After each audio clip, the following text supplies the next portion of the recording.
कर्पूरगौरं करुणावतारं संसारसारं भुजगेन्द्रहारं सदा वसन्तं हृदयारविन्दे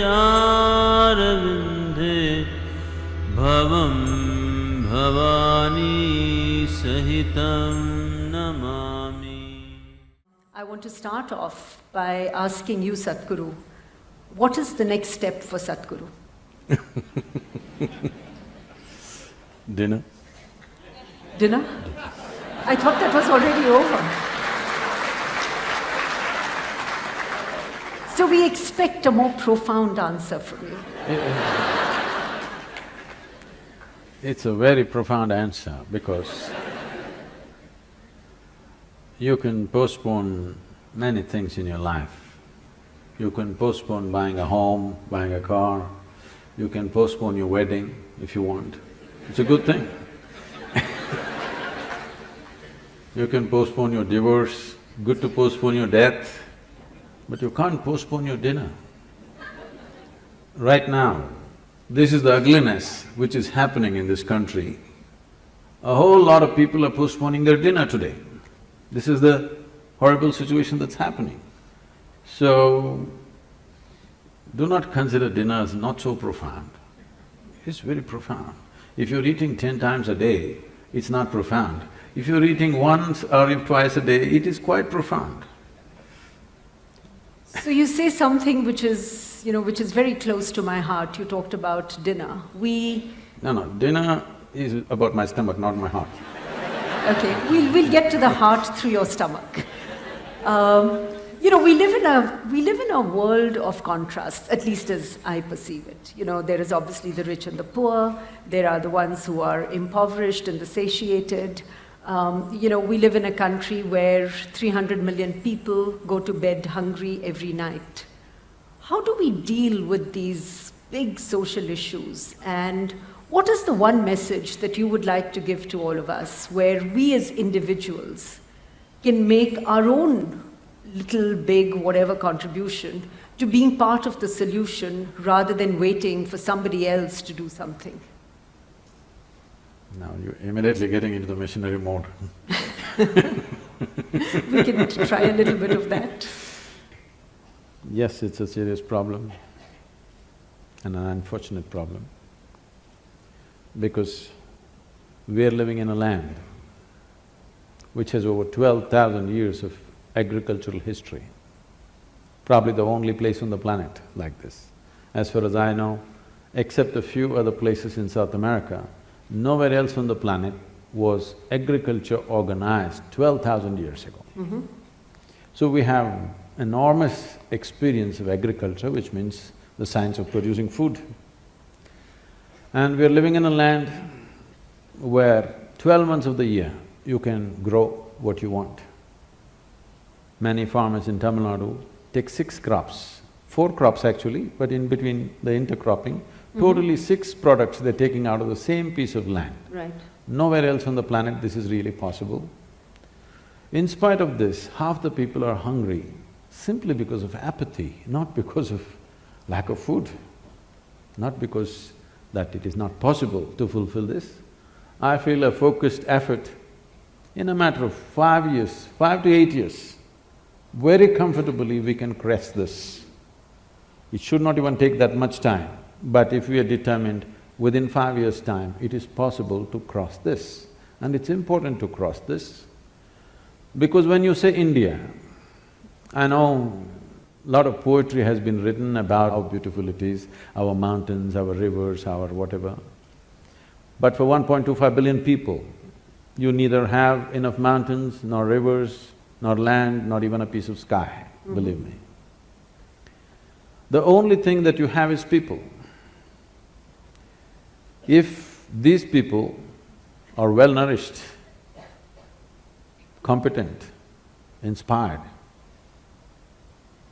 this can be the greatest miracle. But right now, 60% of India's population, even their skeletal system has not grown to full size. Or in other words, we are producing are totally underdeveloped humanity.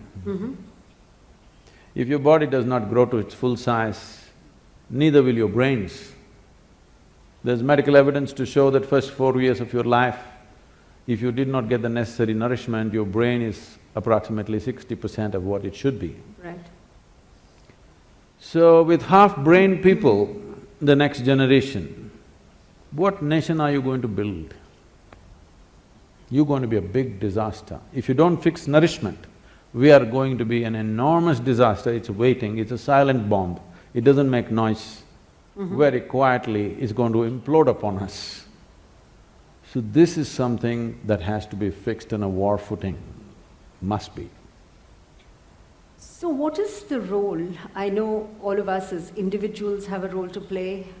We are all part of a corporate, an academic institution, part of a community and a society.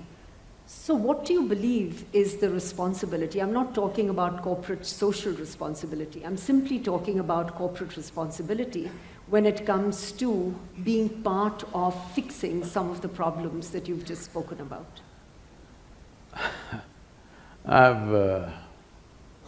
No, we are very much involved with nourishment, education, health of the rural populations.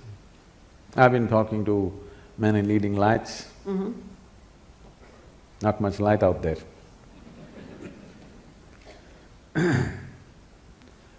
Whenever I speak to a lot of people, not all of them, many of them, if I tell them, you know, we're planting 114 million trees, you could do something, they'll tell me a very passionate story, how his wife or his mother has a trust where she planted 108 trees around their factory, and how they have grown, how beautiful they are and how they're enjoying it. In all this passion, I just, okay, what's there to say? 108 trees are good, I'm not saying no, but if your capacity was only 108, I'll bow down to you. Your capacity is 108 million, not 108. But you're satisfying yourself with 108. You talk about nourishment, you say, you know what, my maid's children, they were so malnourished, 3 of them, every Sunday we feed them. These kind of stories I've heard of great compassion and love. So, there is a whole culture of doing something for your satisfaction or doing something because you want to buy a ticket to heaven. I want people to come to a place where you being fulfilled should happen within you. If you want to go to heaven, please leave. But if you want to be a solution, there's another way to work. Right. I fed 2 children and I feel very happy. It's all right, I appreciate that. I'm glad for those 2 children. But this is not a solution, this is only for satisfaction. So it's time, at least those people who are in a certain level of capability, I would say, when I say capability, all of you are thinking, oh, okay, some big corporate leader. I'm saying all of you are in a certain level of capability who should see how to bring a solution, not do something for your silly satisfaction. You can be satisfied by eating food, by simply sitting quietly, by sleeping well, doing whatever. Satisfaction need not come through somebody else's suffering. You don't have to fulfill your satisfaction because of this, you know, somebody is suffering, that is not the basis of your suffering. And if you buy a ticket to heaven through that suffering, I don't know, heaven will turn into hell probably for you. I hope it does. I couldn't agree with you more. So I want to explore 2 or 3 other dimensions that you spoke about. You spoke about capacity, you spoke about leadership. So talk to us a little bit about what you see as… who are leaders and what is leadership? Is there a difference? Is it… I know there's a lot of talk about leadership and wanting to become leaders. I don't think anybody should try to become a leader. It's quite obscene that I want to become a leader, that means all of you should be what? I don't know. I know what you would like to call yourself. It's not about you wanting to become a leader or someone wanting to become a leader. Because of a certain thing that you have done within yourself, or a certain level of observation, or a certain intelligence, or a certain experience, you are able to see something that most people are not able to see. The moment you're able to see something, then people will naturally look up to you as a leader because you're seeing something that they cannot see. And if you become a leader, there are many ways to become a leader. You can get elected, you can get selected, you can work it, you can pull other people down and become a leader, or simply people will rise you as a leader because they see that either you're able to see something or you're able to do something which they themselves cannot do. I feel this is the way leadership should happen, if you want to call it that someone is able to see something and do something that others cannot do, so everybody wishes he must take charge of the situation because naturally he will be able to do something that the others will not be able to do. So what is the quality of leadership? Leadership means once you sit on a perch, you better see clearer than others, otherwise you'll make a ridiculous fool of yourself. There's a whole, in the nation certain things have been happening. Right. Somebody sits on a perch and he doesn't see any better than you, he looks like a fool immediately. So, it is not about you wanting to sit on the perch, you wanting to see something must get you to the perch. Not because you want to be above everybody else, you get to the perch. So what is the quality of a leader? I don't think there's any particular quality. One thing is, a leader means his sense of life is beyond himself. It's not about… his sense of identity is beyond himself. Somebody becomes a leader because he's willing to think and feel and act for more people than himself. If you act for yourself, you're called self-centered. If you just act for the sake of 2 or 3 people you gather in the form of family, you are named as Dhritarashtra. There are modern names for that. If you identify yourself with the entire nation or the world, you'll be looked at in a different way. Essentially, your leadership will come from the right context depending upon what you're identified with. Because everybody needs an identity. What sort of identity have you taken will determine the context and the quality of your leadership. In that context, isn't leadership something that, each of us can individually manifest? If I were to describe one dimension of leadership as saying it is about taking ownership to create a better outcome. In that context, we can convert leadership from a noun to a verb. I don't know that much grammar, okay. But you can try.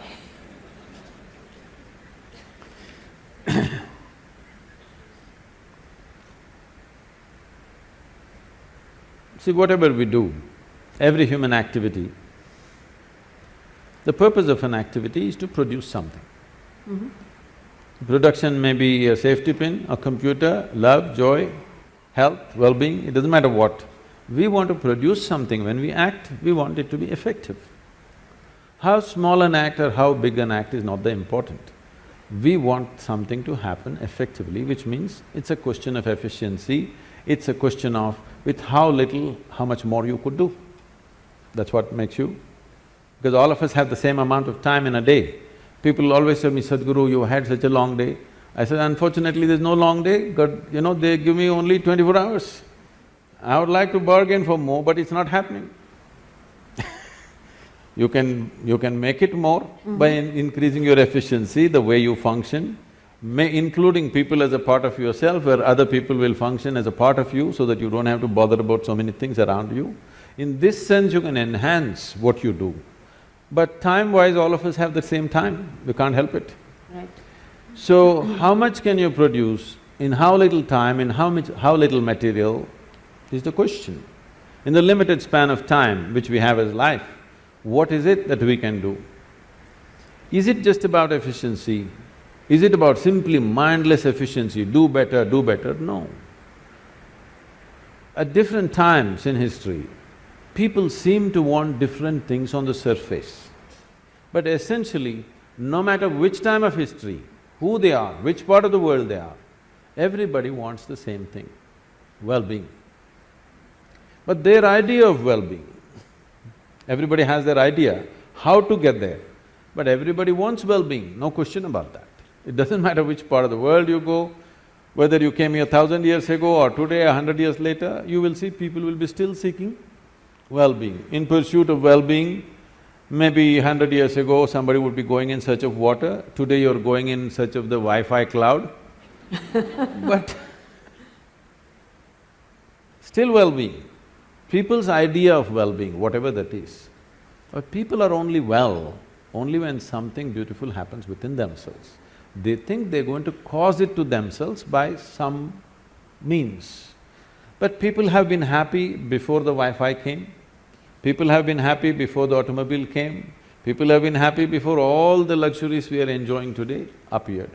So what I'm saying is, well-being, if you're in pursuit of well-being, essentially, it is about what happens within the human being.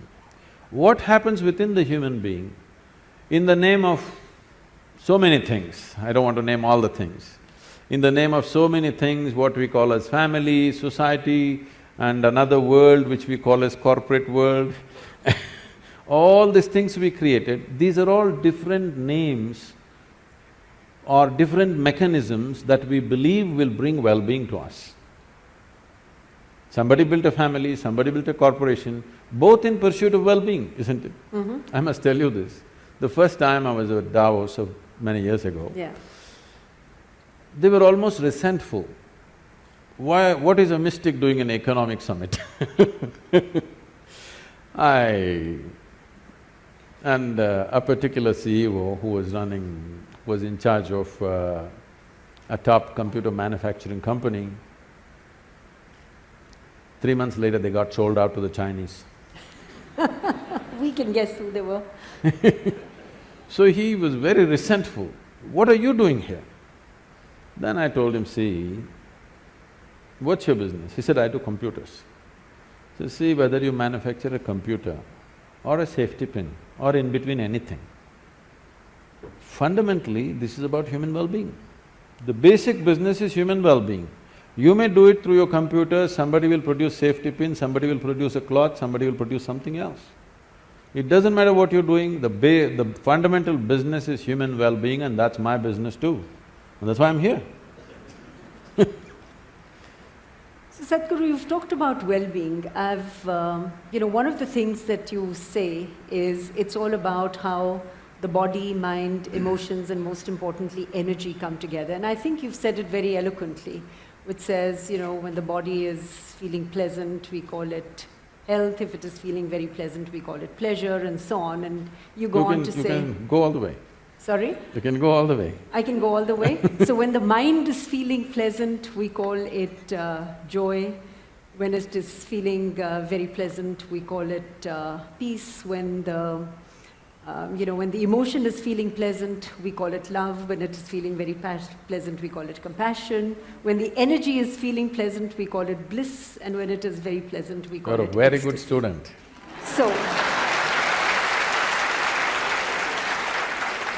So here's the question.